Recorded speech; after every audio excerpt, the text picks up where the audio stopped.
I cool my entire farmhouse for less than $1 a week. No air conditioner, no window unit, no expensive installation. And here's the part that should make you uneasy. The modern air conditioning industry has known about this for 100 years, and they have spent a fortune making sure you believe you need a $5,000 machine to do what a hole in the ground can do for free. My name is Jeremiah Byler.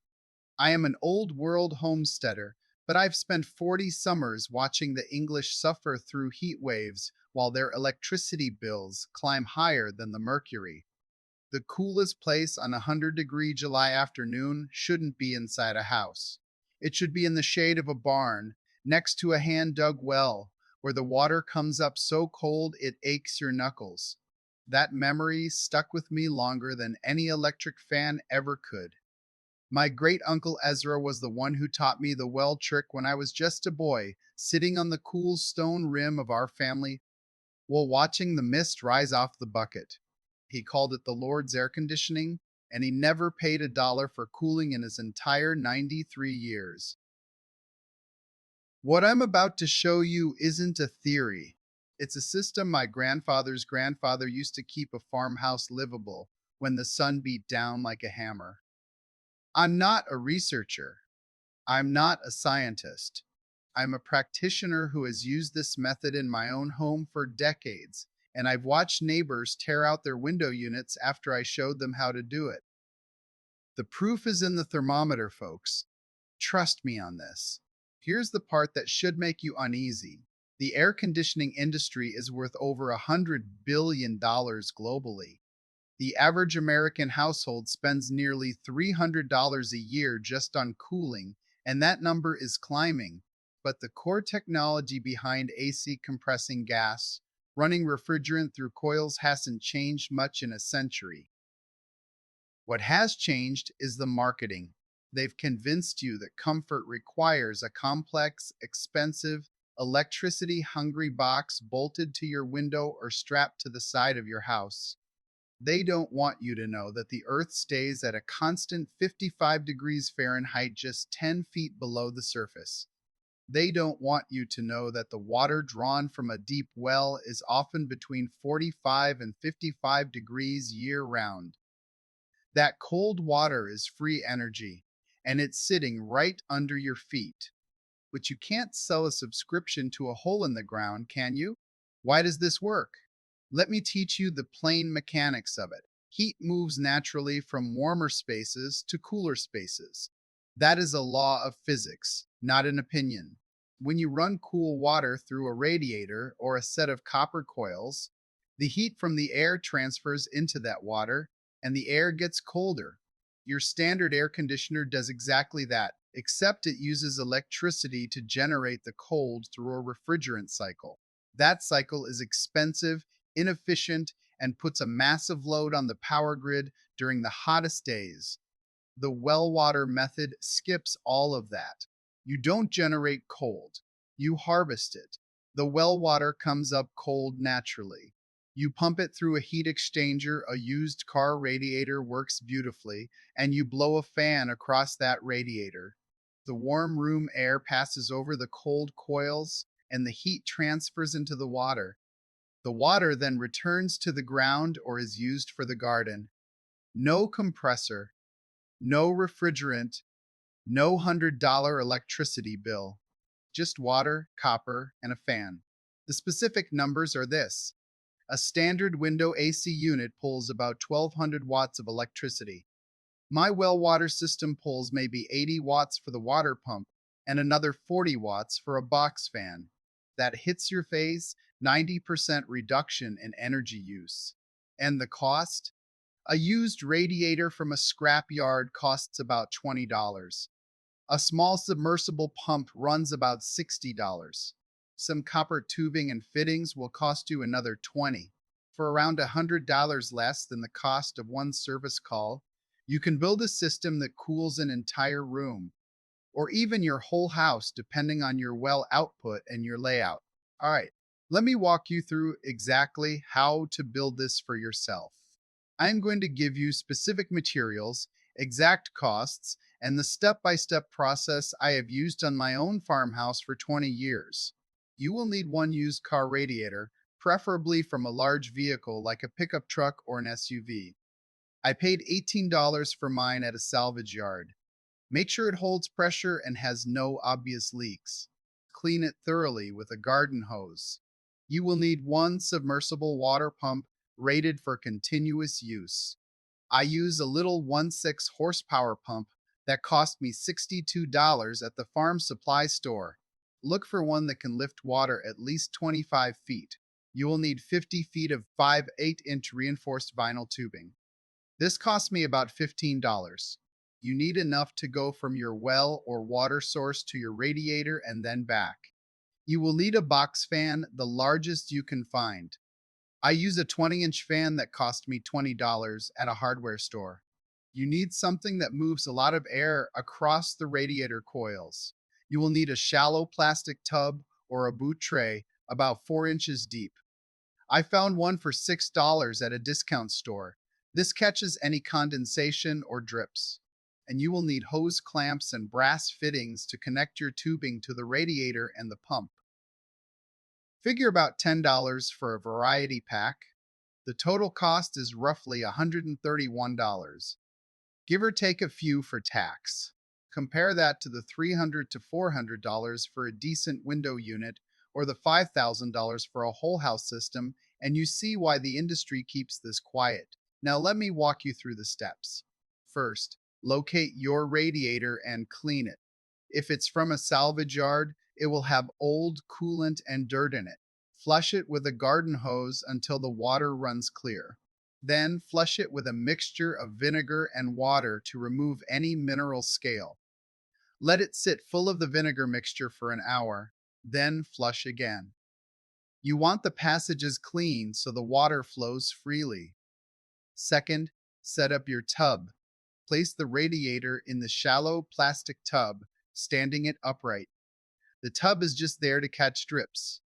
Set the box fan behind the radiator so it blows air through the fins and out the front. I position mine so the fan is pulling air from the room and pushing it across the coils. You can also set it to pull air from the radiator, but pushing works better in my experience. Third, attach your tubing. Connect one length of tubing to the outlet of your submersible pump. Run that tubing to the lower inlet of your radiator. Connect a second length of tubing from the upper outlet of the radiator to a return line. Now, where that return line goes depends on your setup. If you have a well, you can run it back into the well, or you can run it out to your garden. I run mine into a 50-gallon barrel and use that water for my livestock and vegetable garden. The water comes out slightly warm but clean, and it is perfect for watering plants. Fourth, submerge your pump. Lower the pump into your well or cistern. I use a rope tied to the pump handle to lower it, and I keep it about 10 feet below the water surface to avoid sucking up any silt.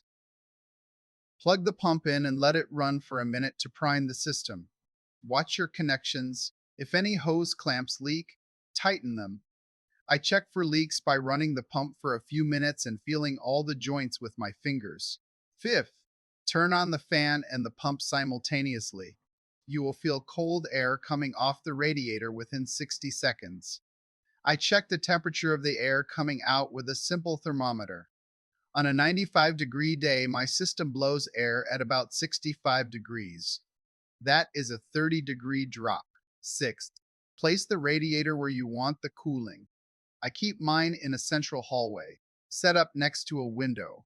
The box fan pushes the cold air through the hallway and into adjacent rooms. You can also put it directly in your living room or bedroom, pointing toward the area you spend the most time. The key is circulation.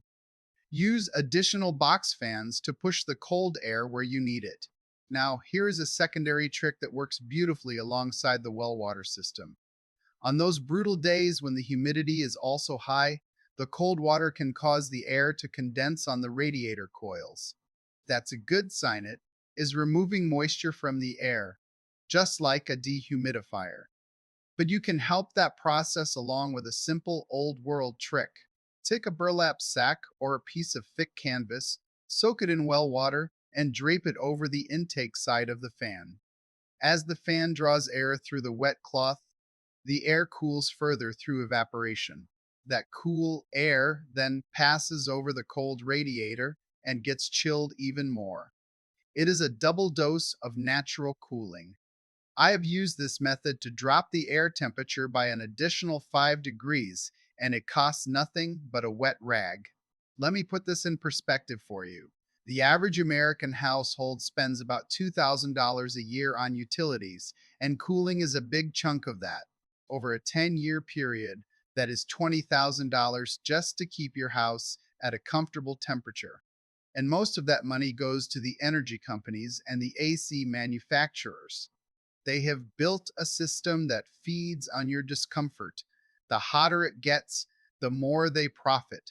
The Amish Canadian well secret is not just a home project, it is a rebellion against a system that has convinced you that you are helpless.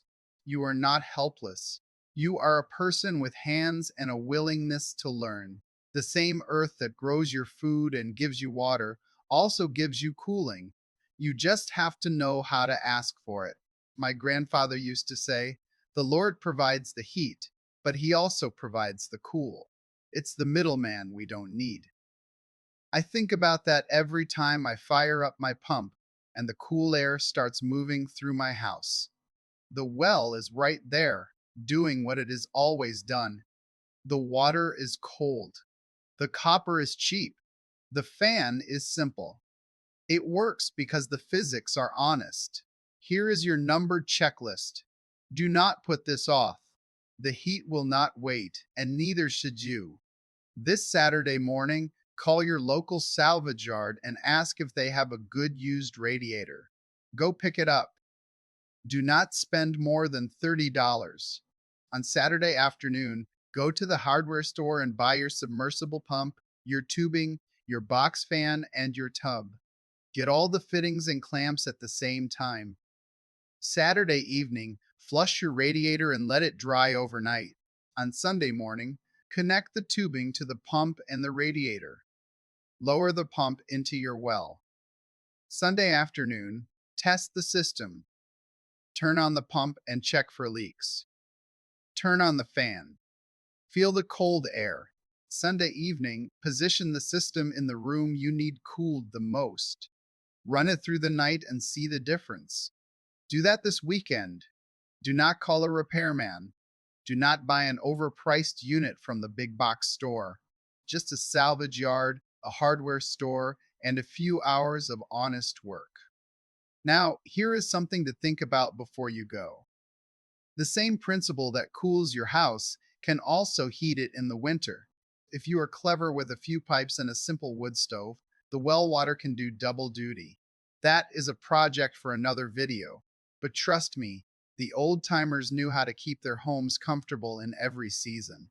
I want to hear from you folks. Have you ever used well water to cool your home? Or do you have an old world trick for beating the heat that your grandpa taught you? Leave a comment below and let us share some wisdom. This channel is about practical knowledge, not theory, and I learn as much from you as you do from me. Until next time, stay cool, stay quiet, and keep your hands busy with good work.